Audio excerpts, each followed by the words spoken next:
김분주 교수님께서 살아가고 버티고 라는 제목으로 설교 전해주시겠습니다. 창세기에서 요셉 이야기는 사실 우리 신앙생활하는 일에 참 자주 듣게 되는 내용입니다. 특히 오늘 우리 같이 읽었던 본문에는 가령 2절에 주님께서 요셉의 앞길이 잘 열리도록 돌보셨다라는 말씀이 있고 3절에도 하는 일마다 잘 되도록 돌보셨다라는 그런 말씀이 있습니다. 이 두 표현 2절에도 있고 앞길이 잘 열리고 하는 일마다 잘 되고 우리가 정말 자녀들을 위해서도 기도하고 가족을 위해서도 늘 기도하는 제목이기도 하겠습니다만 우리 이거 개역 개정판 성경에서는 형통 뭐 이런 말로 우리 번역이 되어 있기도 하지요. 그래서 정말로 주님께서 요셉과 함께 하셔서 만사가 형통하게 하셨다.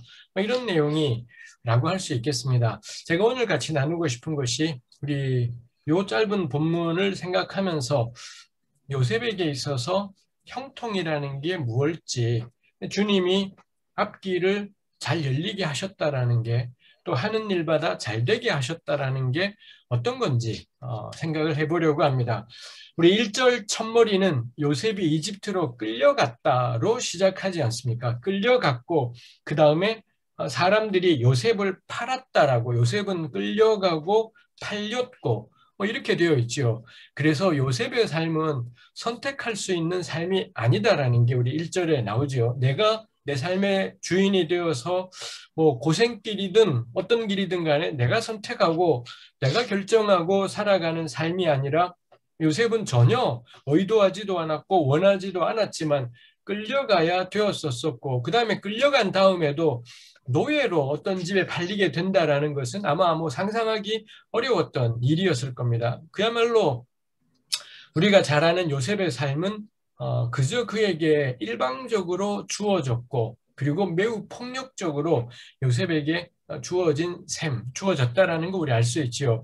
뭐 아브라함, 이삭, 야곱도 다 고생 많이 했지만 어쨌거나 가나안 땅에 가족과 함께 그렇게 살았지만 요셉은 그 가나안 땅이 아닌 약속의 땅이 아닌 완전히 낯선 땅 그리고 가나안 땅과는 엄청나게 거리가 멀어진 결국 요셉은 죽을 때까지 아버지 장례식 말고는 그 가나안 땅에 다시는 못 돌아갔던 것이기도 하니 그야말로 요셉의 삶은 애굽에서 뭐 폭력적으로 이주당해서 살아야 되는 삶이었습니다.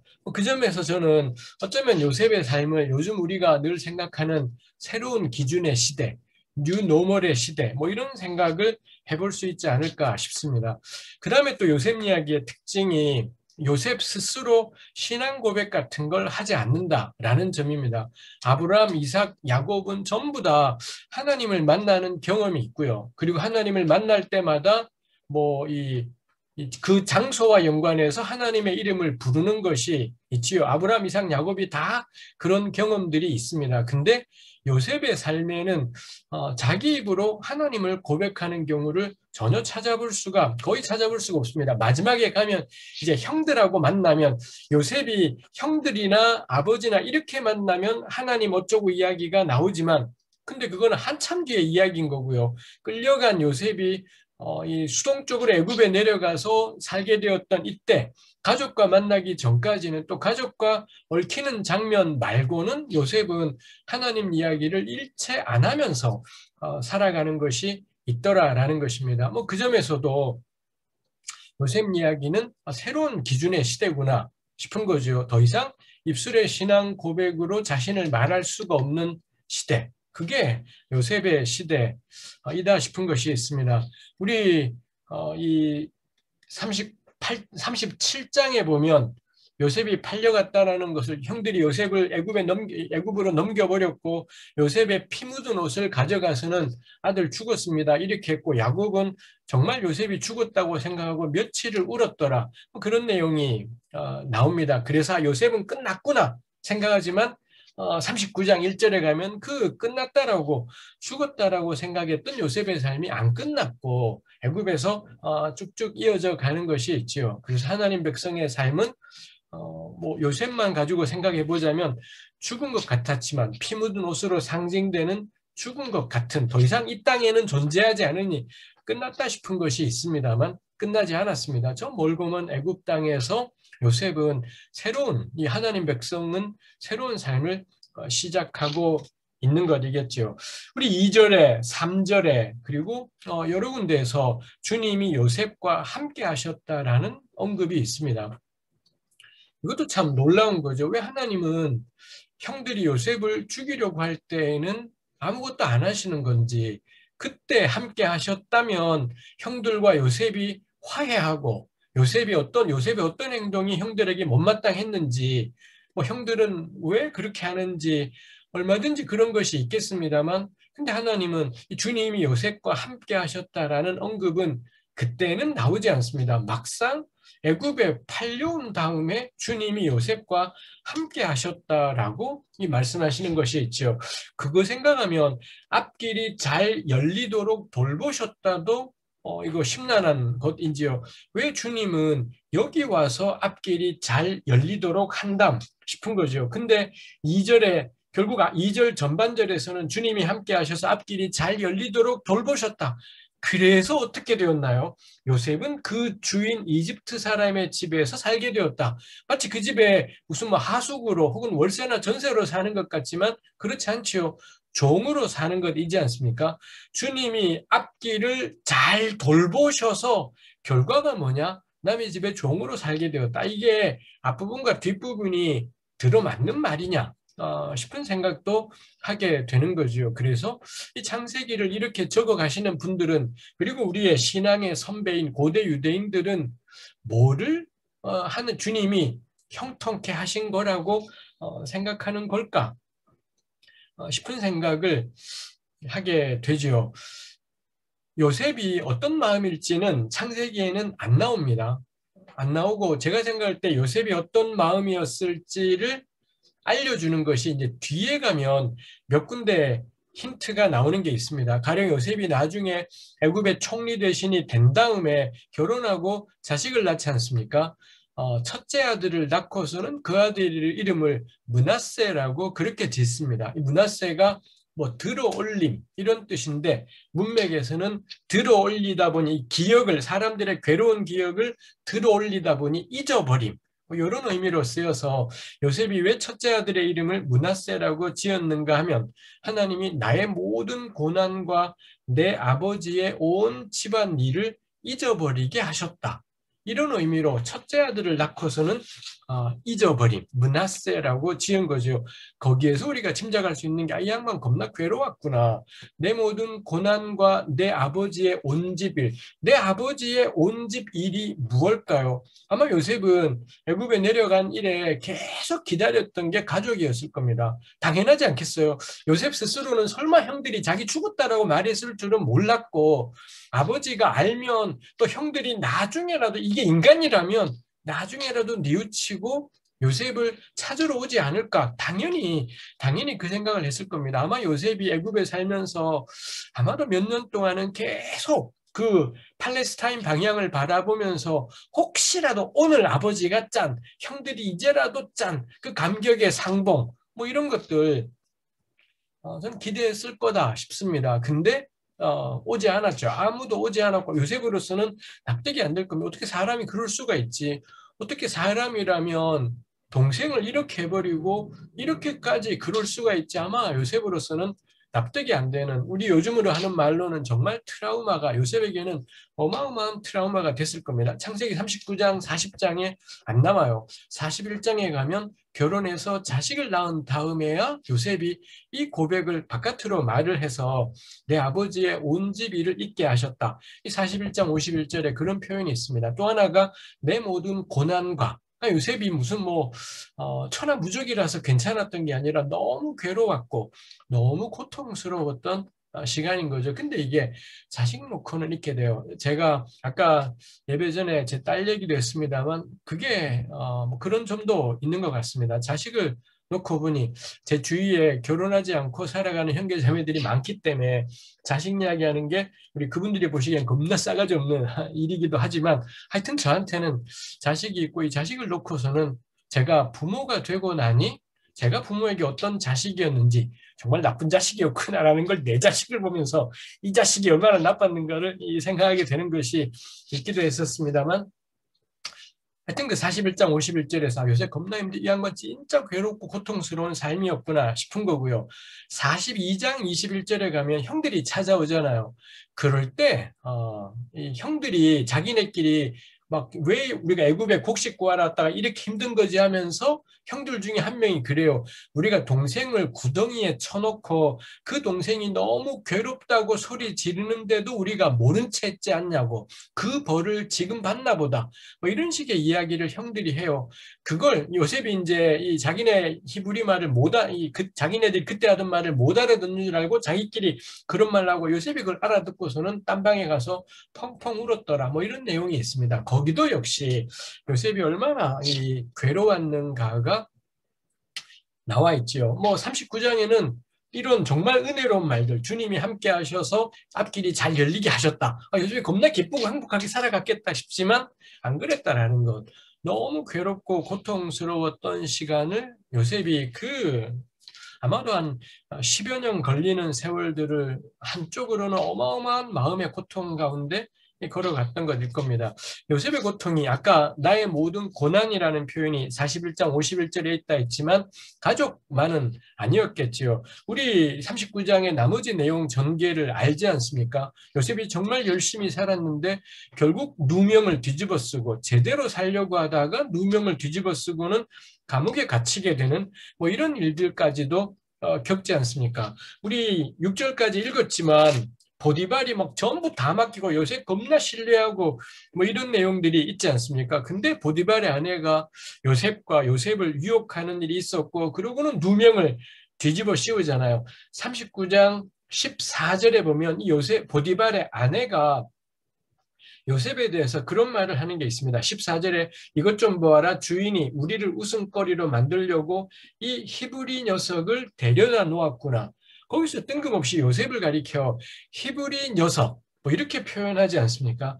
그 다음에 17절에도 보디발이 돌아오자 이 아내가 당신이 데려다 놓은 저 히브리 사람이 이런 것이 그 표현이 있는 걸 볼 수 있습니다. 이 히브리라는 말은 이스라엘끼리 있을 때 쓰이는 말이 아니라 이스라엘 사람이 이방인하고 같이 있을 때 자기들을 히브리 사람이라고 하고 그 다음에 이방인들도 이 이스라엘 사람을 히브리 사람이라고 하고 그래서 히브리는 항상 외국인하고 연관되어 있을 때 이스라엘에게 연관된 호칭 뭐 이렇게 생각할 수가 있습니다. 그 전까지는 요셉을 그렇게 부르지 않았었습니다. 보디발이 겁나 신뢰하는 것 같지만 막상 아마 보디발도 전 알았을 것 같아요. 자기 아내가 문제가 있다라는 걸 알았을 것 같지만 인정할 수 없는 일이었을 거겠지요. 그리고 이렇게 자기네들이 좀 불편한 상황이 생겼다. 그럼 곧바로 사실 요셉이 겁나 출세했던 것 같고 보디발이 자기 먹는 것 말고는 다 맡겼다니 그 집에 막 2인자처럼 겁나 높이 올라간 것 같았지만 이게 얼마나 허망한가 싶은 게 삽시간에 어려워지자 삽시간에 이 요셉의 본질은 뭐냐? 히브리 녀석. 그러니까 우리로 치면은 외국인 놈 이쯤 되는 겁니다. 어디서 굴러 들어온지 모르는 글쎄 우리 한국 사람들에게는 뭐 쪽발이 떼놈 뭐 이런 이 민족 비하적인 말이 가장 격렬하게 다가오는 느낌일 것 같은데 딱 그런 식의 말들입니다. 내내 겁나 교양 있고 품위 있게 같이 뭐 민족은 상관없어. 능력이 전부야. 요새 겁나 능력 있으니까 뭐 높이 등용하고 이게 전부인 것 같지만 전혀 그렇지 않습니다. 이 사람들의 특징이 뭔가요? 가장 깊은 곳에는 요셉 쟤는 누구냐? 외국인이에요. 딴 나라 인간, 이 땅에 흘러들어온 외국인 놈인 거기 때문에 이게 늘 본질 속에 놓여 있는 것이 있죠. 세상 살면서도 저 이런 사람 꽤 많은 것 같습니다. 주로 잘 나가고 괜찮으면 다른 사람들에 대해서 인격적으로 대하는 것 같은데도 그렇지 않은 경우들이 많이 있어요. 제가 그러다 보니 제가 그런 일을 겪은 적은 그렇게 많지는 않았었습니다만 하여튼 주변에서 그런 일을 많이 보면서 저는 교양 있게 살아가는 게 겁나 꼴보기 싫어진 제가 교양과 품격에 대해서 거부감들이 겁나 많이 생겨서 제가 뭐 강의나 설교 때 욕을 막 하기도 하는 게 그놈의 그딴 교양 어디다 써먹나 싶은 교양은 그딴 품이 있는 말이 아니라 당신 살아가는 꼴이 교양이라고 다른 사람에게 약자에게 대하는 거 그게 교양이지 되도 않는 품격 있는 말 그딴 거 교회에서 제발 쓰지 마라 싶은 생각에 제가 더 격렬하게 막 개소리를 난무하게 되는 것도 있다 싶은 것이 있습니다. 요셉이 진짜 열심히 살았어요. 근데 단박에 저 히브리 녀석 이런 모멸스러운 말, 인종차별하고 배제하는 뭐 이런 말들이 있죠. 이거 뭐 여전히 우리 한국 사람들 안에도 계속 남아 있지요. 걸핏하면 이 낯선 사람들을 이 위험하고 불길한 사람으로 이렇게 하는 사실 그런 혐오는 늘 두려움이랑 같이 엉켜 있는 것이기도 하지요. 그래서 결국 요셉이 감옥에 갇히는 신세가 되지 않습니까? 감옥에서도 열심히 살았습니다. 근데 결국에는 그래서 뭐 술 맡은 관원장의 꿈을 해석해주고 당신 풀려나면은 꼭 나 좀 기억해달라고 신신당부를 했지만 아무 소용도 없는 일이었었죠. 이게 늘 하나님을 찬송하면 괜찮은 거냐? 하나도 안 괜찮은 삶이었다 싶은 것입니다. 그래서 요셉을 하나님이 앞길을 잘 풀어주셨다라고 했지만 실제로는 뭐냐? 그 하나님이 잘 풀어주셨다라는 현실 속에서 요셉의 삶은 뭐냐? 너무 괴로운 삶이었고 근데 그걸 요셉이 어떻게 살았을까? 나중에 자기 고난을 잊게 하셨다 이런 걸 볼 때 저는 그래서 요셉을 한마디로 표현하면 오늘 설교의 제목이기도 하지만 그는 버텼구나 싶은 것이 있습니다. 그냥 죽도록 버티기 너무 괴로워서 몇십 년 지난 다음에야 이게 이 내 괴로움을 잊게 하셨다 표현하게 되고 형들이 하는 말을 듣고 펑펑 울게까지 만드는 그런 그래서 이게 딱 요즘 젊은 친구들 하는 말로는 요셉의 삶을 한마디로 뭐냐? 전 존버라고 생각을 해요. 존버가 무슨 뜻이냐? 검색해서 알아보세요. 제가 설명할 수는 없는 것인 거겠고요. 그야말로 요셉은 존버였다. 끝까지 버티고 때려치지 않고 죽도록 버티고 이게 요셉이 애굽에서 그 낯선 땅에서 새로운 삶의 형태에서 살아가던 길이었다 싶어요. 그래서 뭐 저에게도 우리 시대의 모든 사람에게도 마찬가지일 것 같습니다. 제가 그래도 목사라고 저한테 이메일로나 페이스북 메신저로나 상담을 청하는 제가 모르는 사람들이 있습니다. 아는 사람에게 상담하기는 부담스럽기 때문에 제가 모르고 다만 패친이거나 뭐 제 책을 읽었거나 뭐 영상을 봤다면서 저한테 이제 하소연들을 하는 것이지요. 그 하소연들 저는 이제 목사다 보니 저한테는 신학생들, 이 교육자들이 연락을 해오는 경우들이 많이 있습니다. 다들 공통된 게 교회에서 당하는 부당한 대우들입니다. 담임 목사가 개또라이들이 많이 있어서는 이 부교육자를 쪼아대고 괴롭히고 그냥 이 코로나 때문에 어디 성금을 낸다. 그럼 지 내면 될 걸 교육자 다 내겠습니다. 해서는 이 검사 받는 것도 적은 이 파트 전도사들까지도 그 피 같은 돈에서 막 얼마씩 떼게 만들고 이 되도 않는 또라이 담임은 전액을 이번 달은 안 받겠습니다. 뭐 이런 개소리까지 막 해버려서는 이 부교육자가 나는 받을래요 했다가 담임한테 뒤지게 깨지고 저한테 하소연을 하면서 뭐 이런 걸로 단적으로 드러나는 바 얼마나 그동안에 이 담임이 헛소리를 많이 했겠습니까? 너무 신학적으로도 안 맞고 자기 사임을 생각하고 있다고 그러면서 저한테 문자를 보내고 메시지를 보내요. 저의 답은 늘 한결같습니다.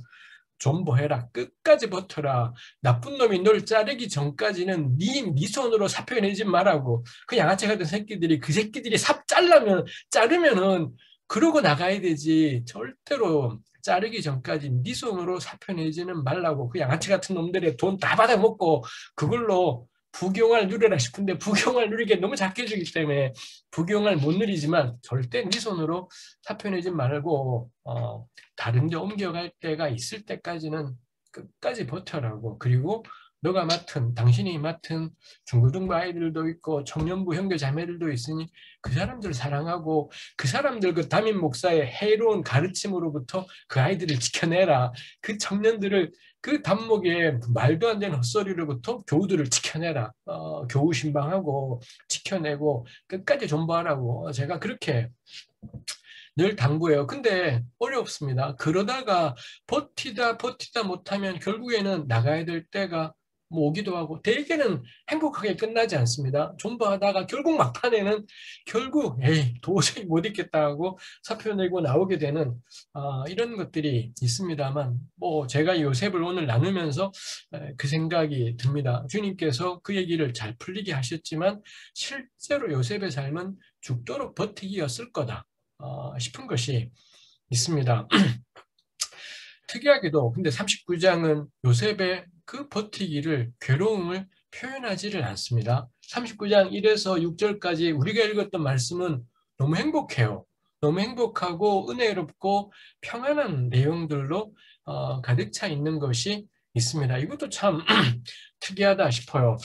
다시 한번 그래서 이 3절에 보면 그 주인은 보디발은 주님이 요셉과 함께 계셔서 요셉이 하는 일마다 잘 되도록 주님이 돌보신다라는 걸 알았다.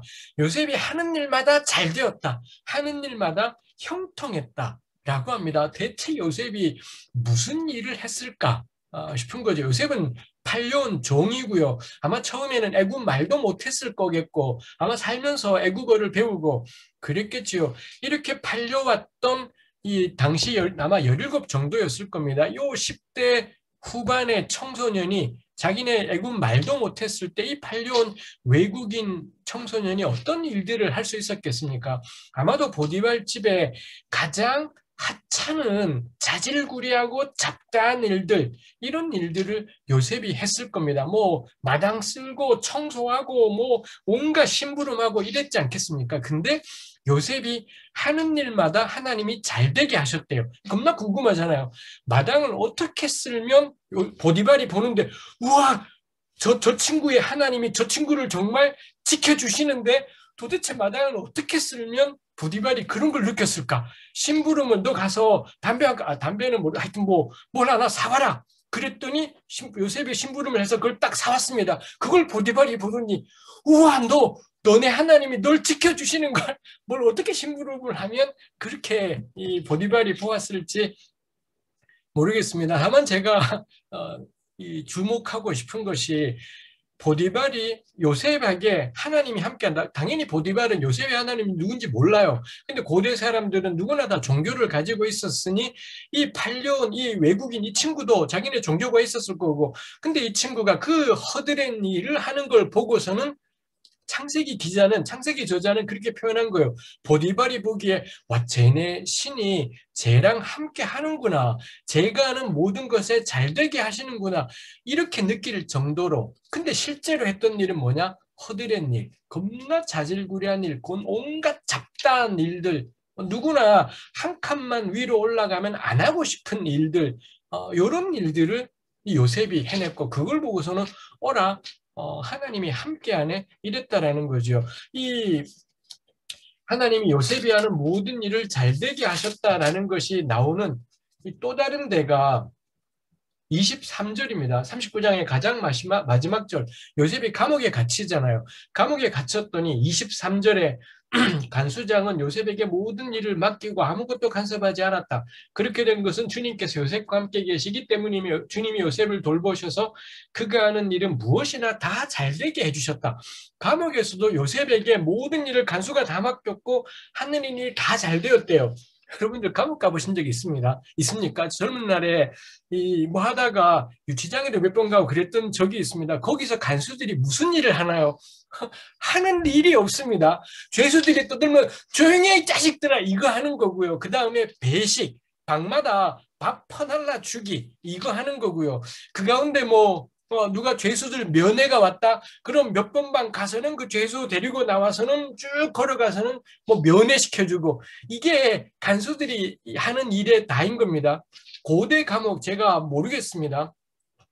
고대 감옥이 어떠 있는지 제가 공부를 해본 기억이 나지 않는데 아마도 그런 잡다한 일 주로 배식하고 청소하고 죄수들 챙기고 이런 일들이 했을 겁니다. 이것도 궁금하죠. 도대체 요셉이 그 일을 어떻게 했길래 정말 우리 사실 그건 이해가 돼요. 배식에 실패하면 모든 게 실패하는 것이지 않습니까? 어디 가서 교회 식구들 음식 제대로 못 나눠주면 대접하고도 막 욕먹게 되는 게 우리 배식이라는 점에서 요셉 이 친구가 진짜 배식 하나는 끝내줬나 보다. 그걸 보고 간수장이 우와 정말 제 하나님이 함께 하시는구나 이런 생각을 했다라는 거죠. 그래서 요셉이 하는 일이 모든 일이 다 잘 되었다. 감옥에서 맡은 일이 잘 되면 그럼 감옥의 죄수가 많아지겠습니까? 적어지겠습니까? 교회가 잘 되면 교인이 겁나 많아지는 건 이기도 할 텐데 감옥이 잘 되면 죄수가 많아지게 되는 건지 적어지게 되는 건지도 잘 모르겠다 싶은 것이 있습니다. 제가 계속 생각해 보고 싶은 게 하나님이 요셉이 하는 일을 다 잘 되게 하셨다가 하는 일이 뭐냐? 잡다한 일이었었어요. 쓰레기 치우고 청소하고 심부름하고 밥 아마 뭐 배식하고 뭐 이런 것들 밥 나눠주고 가져가서 설거지하고 청소하고 이런 일들을 하는데 하나님이 잘 되게 하셨다. 아마 요셉이 배식하면서 요령이 더 생겼을 겁니다. 어떻게 정량 배식을 하는지도 일하면서 점점 더 깨달아가게 되었겠지요. 아마 어쩌면 요셉이 처음에는 설거지하다가 그릇을 깬 일도 있을 거고요. 근데 시간이 지나면서 아마 요셉은 접시를 덜 깨게 되기도 하고 설거지를 하면서도 같은 시간에 설거지를 하면서도 덜 기름기가 남게 덜 지저분한 것이 남게 점점 더 이런 것이 숙달되어 갔을지도 모르겠습니다. 보디발이 심부름을 시킬 때 정말 주인이 나한테 지금 뭘 하라고 하는지를 파악하고 그 일을 딱 해내는 능력 이런 것들도 요셉이 점점 더 괜찮아졌을지도 모르겠습니다. 창세기는 근데 이런 요셉을 보고 보디발이나 감옥의 간수장이 이 친구하고 하나님이 함께 하시는 것을 보았다. 이렇게 창세기 저자는 표현하고 있더라라는 겁니다. 결국 요셉이 신앙생활을 어떻게 했냐, 뭐 교회를 어떻게 가고 성경을 어떻게 보고, 뭐 이때 성경도 없었겠지만 기도 생활하고 이런 종교적인 행동들을 어떻게 하는가를 보고가 아니라 허드렛 일을 요셉이 어떻게 처리하는가 이걸 보고서는 하나님이 그와 함께 하시는구나라는 걸 깨달았다라는 것이 그게 참 저에게는 새로운 점입니다. 제가 요셉 설교를 오늘 처음 하는 것이 아니라 여러 번 한 적이 있습니다. 제가 가장 이 설교를 요거랑 이제 계속 설교하면서 자꾸 내용들이 달라지는 것이 있지만 처음 했던 적이 제가 유학 시절이었더랬습니다. 유학 시절에 한인교회에서 제가 처음으로 이 39장 설교를 했던 적이 있습니다만 그때 저에게 가장 요걸 보면서 다가왔던 게 단순 반복이었습니다. 언제나 직급이 위로 올라가면 단순 반복을 안 해요. 직급이 위로 올라간다는 건 단순 반복을 밑에 사람 시키고요. 윗사람은 기획하고 집행하고 뭐 이런 걸 하는 게 윗사람이 된다는 것의 의미이지 않습니까? 근데 요셉은 윗사람이 될 때 나중에 윗사람이 되어서 전체 우리 풍년과 흉년을 관리도 하지만 여기 39장에 특히 함께 하셔서 형통하게가 3번이나 39장에 나오는 것이 있습니다. 진짜 특이한 게 형통이라는 여기서는 잘되게 하셨다. 개역에서는 형통이라고 한 단어가 요셉 이야기에 쓰이는데 전부 39장만 쓰여요. 39장에서만 3번 쓰이고 40장부터는 이 표현이 단 한 번도 요셉과 연관해서는 쓰이지가 않습니다. 근데 39장의 요셉은 누군가요? 종이 된 요셉, 감옥에 갇힌 요셉입니다. 여기에만 형통이라는 말이 쓰이고 총리 대신이 된 요셉에게는 그 말이 쓰이지 않더라. 라는 것입니다. 그래서 유학 시절에 저에게 제가 설교를 준비하면서도 은혜가 되었던 게 이 유학 공부가 박사 공부가 그랬지만 가장 지겨운 게 단순 반복입니다. 어제랑 똑같은 오늘, 오늘과 똑같은 내일을 내가 언제까지 이래야 되나? 그게 참 힘든 것이었지만 저는 늘 그래 우리 제가 이 새맘 식구들을 보니 우리 김진 집사님 가정에 우리 이 자랑스러운 그 자녀분들이 쪼로록 소파에 정말 자유롭게 앉아 있는 것이 늘 보입니다. 보면서도 그래요. 예, 창의성은 어디에서 나오냐? 단순 반복에서 나와요. 나는 단순 반복은 잘 못해. 나는 독창적이 하고 싶어. 근데 독창은 타고나는 사람이 있습니다. 그 사람하고는 우리가 뭐 할 게 없고요. 그 사람은 원래부터 난 사람이니 그러려니 하고 정말 독창적인 건 어디에서 나오는가 하면 지겨운 단순 반복. 어제와 똑같은 하루, 오늘과 똑같은 내일, 내일과 똑같을 한 달, 2달, 1년, 10년 이게 쌓이고 쌓이면은 그 다음 거기에서 나오는 게 이 창의적인 어떤 것, 새로운 어떤 것이 나와요. 나중에 요셉 애굽의 곡식 정책을 정말 대단하게 해내지 않습니까? 전 그거하고 보디발 집에서의 이 끝없는 허드렛 일들, 감옥에 갇힌 죄수로서의 허드렛 일들을 하는 것. 근데 그 일을 얼마나 이 친구가 그 단순 반복을 꾸준히 해내는지 보디발과 간수장이 보고서는 어라, 하나님이 이 친구를 지켜주시네. 뭐 이런 생각들을, 우리가 창의적인 일을 했을 때 하나님의 능력이 드러나는 게 아니라 겁나 단순 반복의 일들을 죽도록 존버하는 겁니다. 그때 거기 안에서 이 굉장한 변화들이 일어난다 싶은 거죠. 그때 요셉이 아까 말씀드렸지만 신앙 어쩌고 안 해요. 하나님 어쩌고 저쩌고 하나님께 영광을 돌리네 마네 이딴 소리 하지 않습니다. 그냥 그 잡일들을 계속 걸어가면서 그 허드렛 일을 통해 하나님이 어떤 분인지를 요셉이 세상에 드러내는 것이 있더라는 거죠. 우리 다시 한번 아브라함, 이삭, 야곱은 가는 곳마다 단을 쌓습니다. 가는 곳마다 제단 쌓고 하나님의 이름을 불렀더라가 계속 나와요. 요셉한테서는 단 한 번도 안 나옵니다. 애굽 땅이라서 그러긴 해요.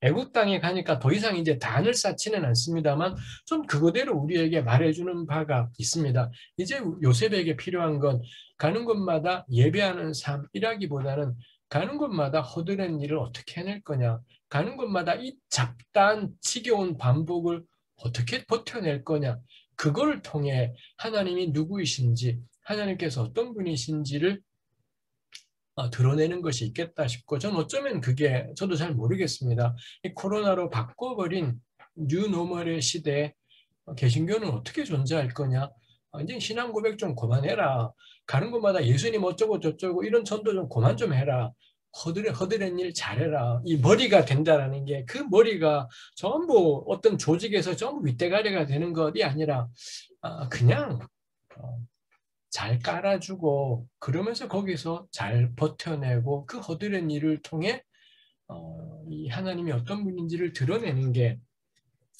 우리의 일이겠다 싶은 것이 있습니다. 6절에, 5절에 우리 세번역 성경의 5절이 제일 길지 않습니까? 그래서 5절에는 주님께서 요셉을 보시고 그 이집트 사람의 집에 복을 내리셨다. 주님께서 내리시는 복이 주인의 집안에 있는 것이든 밭에 있는 것이든 그 주인이 가진 모든 것에 미쳤다. 이것도 전 참 특이했습니다. 우리 누구나 다 복을 받고 싶은데 복은 누구한테 가느냐? 보디발한테 가요. 요셉이 이렇게 허드렛 일 단순 반복하며 순종하면 요셉에게 복이 와야 되는데 요셉은 뒤지게 깔아주고 고생하는 거고요. 복은 누구한테 가나요? 보디발한테 가더라는 겁니다. 근데 보디발의 집에 왜 복이 가냐 하면 이 깔아주는 요셉이 있기 때문입니다.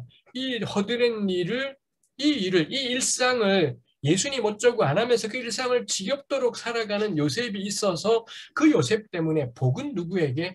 엉뚱하게도 보디발에게. 나중에 이 보디발이 요셉을 걷어차버리지 않습니까? 사실 이 보디발이 걷어찬 것은 그 만복의 근원인 요셉을 걷어차버린 뭐 이런 결과가 되는 것이 있지요. 그래서 뭐 요걸 가지고 뭐 나름의 정리를 해보자면 이 하나님의 사람들에게 주어지는 것은 복이 아닙니다.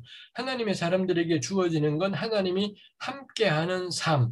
그래서 억울하게 부당하게 당해서 종으로 살아가고 온갖 잡다한 일을 다 하게 되는데도 그 일을 존버해내게 되는, 끝까지 그 자리에 버텨내게 되고 그 일들, 그 마당 쓸기를 좀 더 잘하게 되고 설거지를 좀 더 잘하게 되고 배식을 좀 더 잘하게 되는 이런 은혜는 하나님의 사람들에게 주어지는 은혜인 거고요. 하나님의 사람들이 이런 삶을 살아갈 때 복은 누구에게? 보디발에게. 하나님이 누군지를 전혀 모르는, 근데 그 하나님의 사람이 그 순간 그 자리에 몸담고 살아있는 그 주변에 그 사람들에게, 주변 세계들에게 이 하나님이 내리시는 복이 임하게 되는 것, 이게 요셉 이야기에서 생각하는 것이죠. 우리 지금까지도 작년 코로나가 시작된 이래 올해 1년이 지나기까지도 여전히 우리 교회는 여전히 코로나의 주범이 되고 온상이 되는 게 이게 바뀌지가 않습니다. 계속해서 신천지에서 시작해서 뭐 지금까지 계속 이런 일이 있습니다.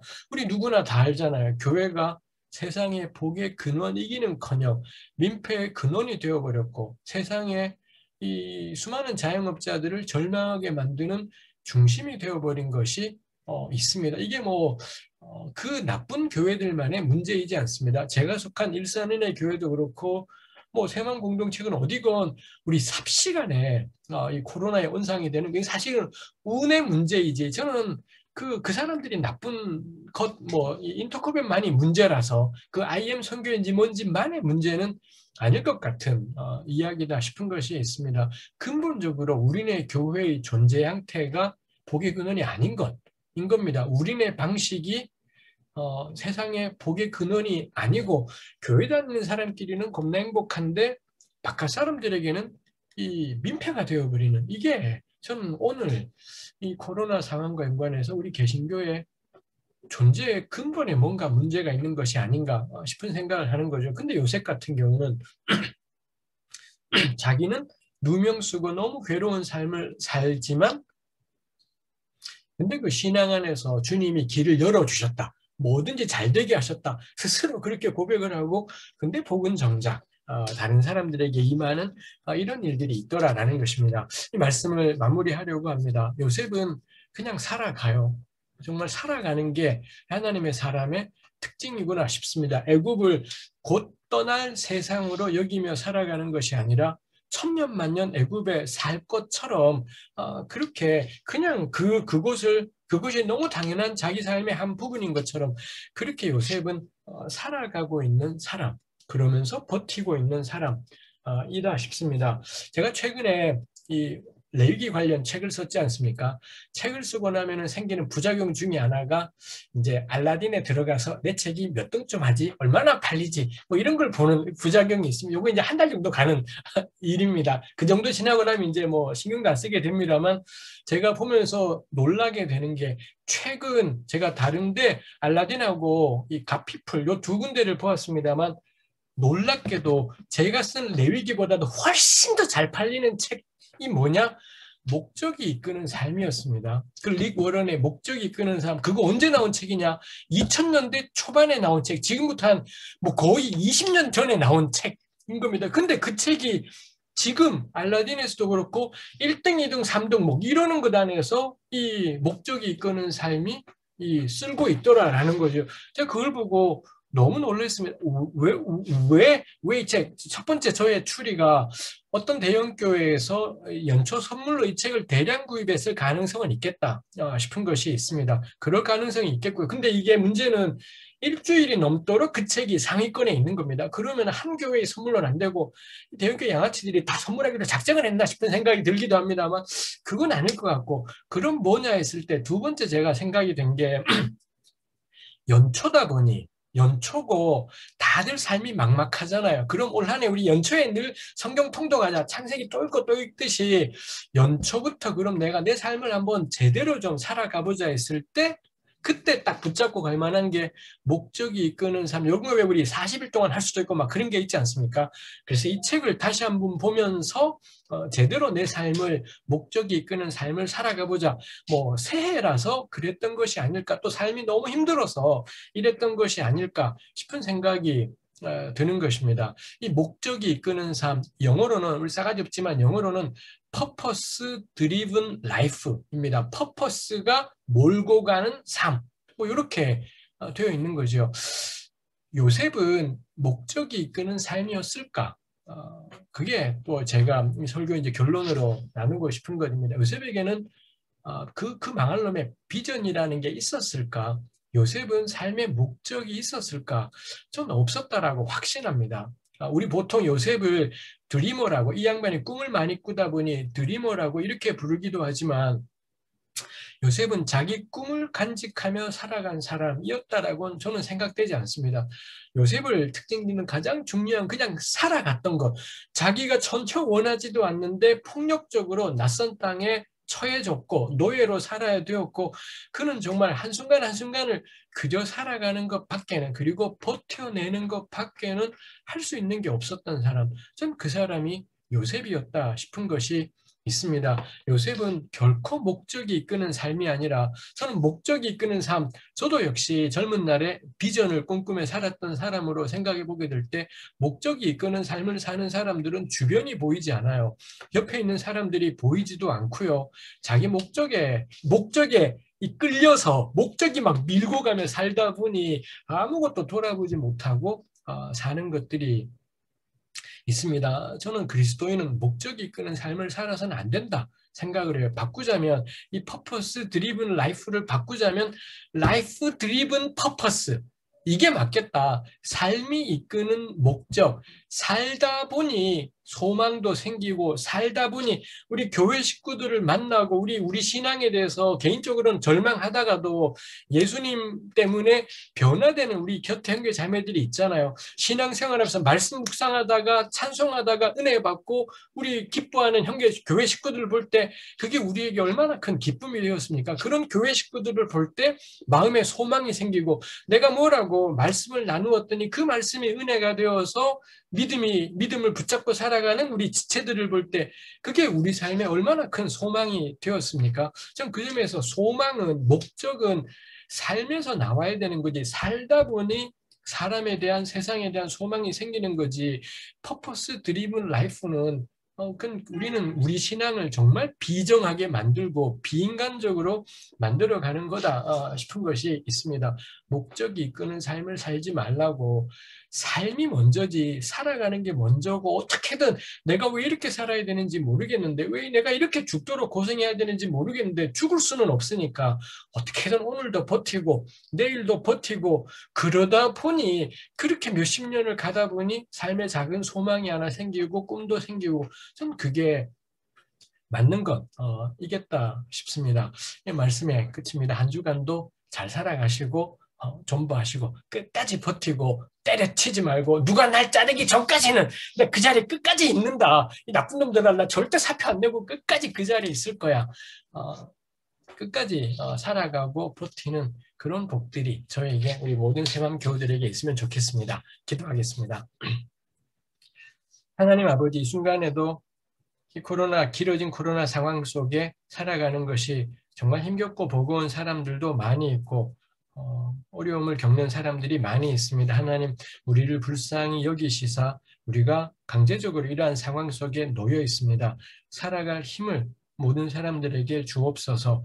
버텨낼 그런 힘을 우리 모든 이들에게 허락하여 주시사 살아가고 버티는 가운데 우리가 비천해지는 것이 아니라, 참담해지는 것이 아니라 하나님이 주시는 선한 것들을, 우리 선한 소망들을 우리 안에 품는 그런 은혜가 있게 하여 주옵소서. 우리가 살아가고 버티는 중에 우리로 말미암아 세상 모든 이들 가운데 주님의 크고 놀라운 복들이 집안에서나 집 밖에서나 모두에게 임하는 그런 은혜가 있게 하여 주옵소서. 예수님의 이름으로 기도합니다.